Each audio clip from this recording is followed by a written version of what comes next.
Price lord. ಕರ್ತನಲ್ಲಿ ನನ್ನ ಆತ್ಮೀಯ ಸ್ನೇಹಿತರೆ, ಇಂದು ನಾವೆಲ್ಲರೂ ಧ್ಯಾನಿಸುವಂತಹ ದೇವರ ವಾಕ್ಯ ಸಂದೇಶ ಮತ್ತಾಯ ಶುಭವಾರ್ತೆ 6ನೇ ಅಧ್ಯಾಯದಲ್ಲಿ 33ನೇ ವಾಕ್ಯ.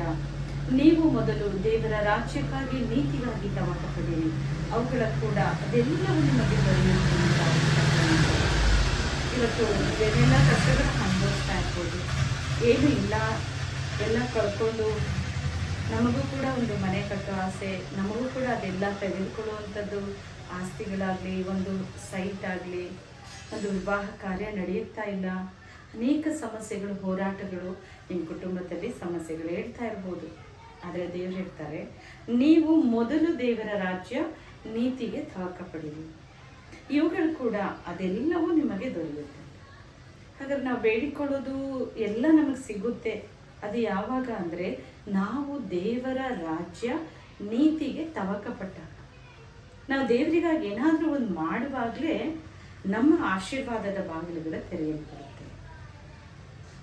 ದೇವರು ಹೇಳುವಂಥ ಈ ವಾಗ್ದಾನ, ನೀವು ನನಗೋಸ್ಕರ ಏನಾದರೂ ನೀವು ಮಾಡೋದಾದರೆ, ನನ್ನ ರಾಜ್ಯ ನನ್ನ ನೀತಿಗಾಗಿ ನೀವು ತವಕ ಪಡೋದಾದರೆ, ನಾನು ಅವುಗಳಿಗೆ ಕೂಡ ಅದೆಲ್ಲವನ್ನು ಸೇರಿಸಿಕೊಡ್ತೇನೆ.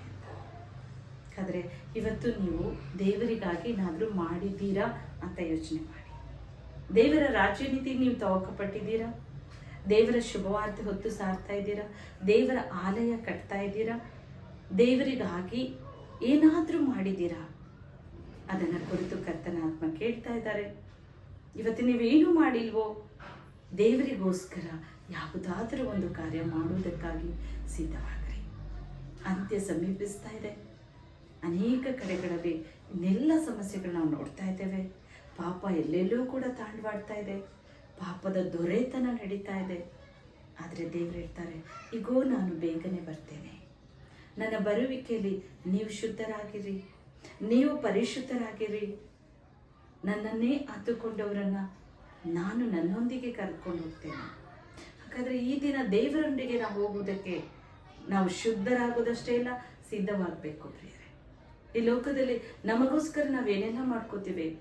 ನಿಮ್ಮ ಹೆಸರಿನ ಒಂದೊಂದು ಆಸ್ತಿಗಳು, ದೊಡ್ಡ ದೊಡ್ಡ ಆಸ್ತಿಗಳ ಮೇಲೆ ನಿಮ್ಮ ಹೆಸರುಗಳನ್ನು ಬರೆದು, ಇಂಥದ್ದೇ ಹೆಸರು, ಇದೇ ನಾಮಫಲಕ ಇಡಬೇಕು, ಇಟ್ಟಿರ್ಬೋದು. ಆದರೆ ದೇವರು ಹೇಳ್ತಾರೆ, ನೀನು ದೇವರಿಗಾಗಿ, ದೇವರ ರಾಜ್ಯಕ್ಕಾಗಿ ತವಕಪಟ್ಟು, ದೇವರ ಆಲಯಕ್ಕಾಗಿ, ದೇವರ ಸೇವೆಯಲ್ಲಿ, ದೇವರ ಶುಭವಾರ್ತೆ ಹೊತ್ತು ಸಾರೋದ್ರಲ್ಲಿ, ದೇವರ ಆಲಯ ಕಟ್ಟುವುದಕ್ಕಾಗಿ ನಾನು ಅನೇಕ ಸಹಾಯ ಮಾಡಿದ್ದೇನೆ ಅಂತ ಹೇಳೋರು ಯಾರಿದ್ದೀರಾ? ನಿಜಕ್ಕೂ ದೇವರು ನಿಮ್ಮನ್ನು ಆಶೀರ್ವದಿಸ್ತಾರೆ. ಅನೇಕ ಪಾಲು ದೇವರು ನಮಗೆ ಸೇರಿಸಿಕೊಡೋರು. ನೀವು ಮೊದಲು ದೇವರ ರಾಜ್ಯಕ್ಕಾಗಿ ನೀತಿಗಾಗಿ ತವಕ ಪಡಿರಿ, ಇವುಗಳ ಕೂಡ ಅವೆಲ್ಲ ನಿಮಗೆ ದೊರೆಯುತ್ತೆ.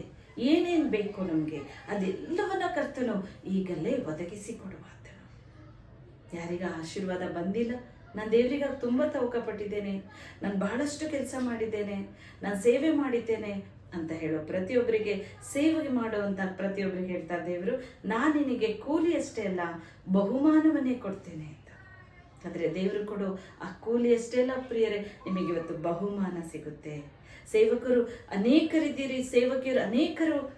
ದೇವರೇ, ನಾನು ನಿಮ್ಮ ಸೇವೆಯನ್ನು ಬಹಳ ಕಷ್ಟದಿಂದ ಮಾಡಿದ್ದೇವೆ, ತುಂಬ ಅಳುತ್ತಾ ಬಿತ್ತಿದ್ದೇವೆ. ದೇವರೇ, ನೀವು ಹೇಳಿದ್ರೆ ಹಾಡುತ್ತಾ ಕುಯ್ತೀರಾ ಅಂತ.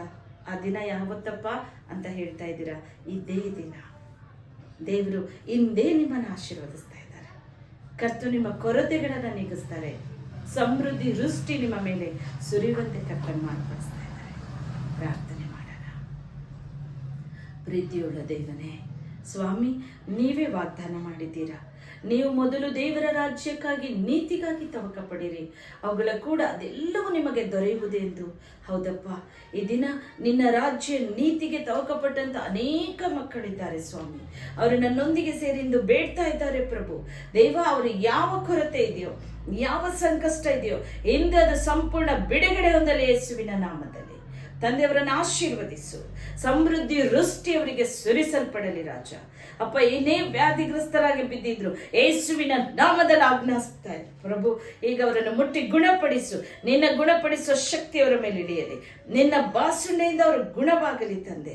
ಆರೋಗ್ಯದಾಯಕ ನೀನು, ಆರೋಗ್ಯದಲ್ಲಿ ತುಂಬಿಸು ತಂದೆಯೇ, ನಿನ್ನ ಸೇವೆ ಮಾಡಿದ ಸೇವಕಿಯರಿಗೆ ಬಹುಮಾನವನ್ನು ಅನುಗ್ರಹಿಸ್ತೇನೆ. ಕೂಲಿಯಷ್ಟೇನಪ್ಪ, ನೀನು ಬಹುಮಾನ ಕೊಡೋ ದೇವರು. ಸ್ವಾಮಿಯವರಿಗೆ ಕೊಡು ನನ್ನ ದೇವರೇ, ದೀರ್ಘವಾಗಿ ಆಶೀರ್ವಾದ ಸುರಿಸು ತಂದೆ. ನಿನ್ನ ಸೇವಾ ರಾಜ್ಯಕ್ಕಾಗಿಯೂ ನಿನ್ನ ಸೇವೆಯಲ್ಲಿಯೂ ಅನೇಕ ಕೆಲಸ ಮಾಡಿದ ಮಕ್ಕಳು, ಅನೇಕಾಗಿಯೂ ಅನುರಾಗದಿಂದ ಸೇವೆ ಮಾಡಿದ ಮಕ್ಕಳಿದ್ದಾರೋ ತಂದೆ. ನೀ ಹೇಳಿದ್ದೀರಪ್ಪ, ಇವುಗಳ ಕೂಡ ಅವೆಲ್ಲ ನಿಮಗೆ ದೊರೆಯುವುದೆಂದು. ಹೌದಪ್ಪ, ನಿನ್ನ ರಾಜ್ಯ ನೀತಿ ತವಕಪಟ್ಟಿದ್ದಾರಪ್ಪ ಅವರು. ಅದಕ್ಕೆ ಪ್ರತಿಫಲ ಹೆಚ್ಚಾಗಿ ಕೊಡುತ್ತಂದೆ.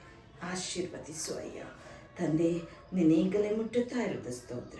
ನಿನ್ನ ಆಶೀರ್ವಾದ ಮಾಡಿದಕ್ಕೊಂದನೆ ಪ್ರಭು. ನಿನ್ನ ನಾಮ ಮಹಿಮೆ ಆಗಲಿ.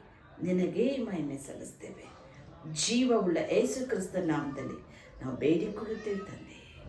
ಆಮೆನ್.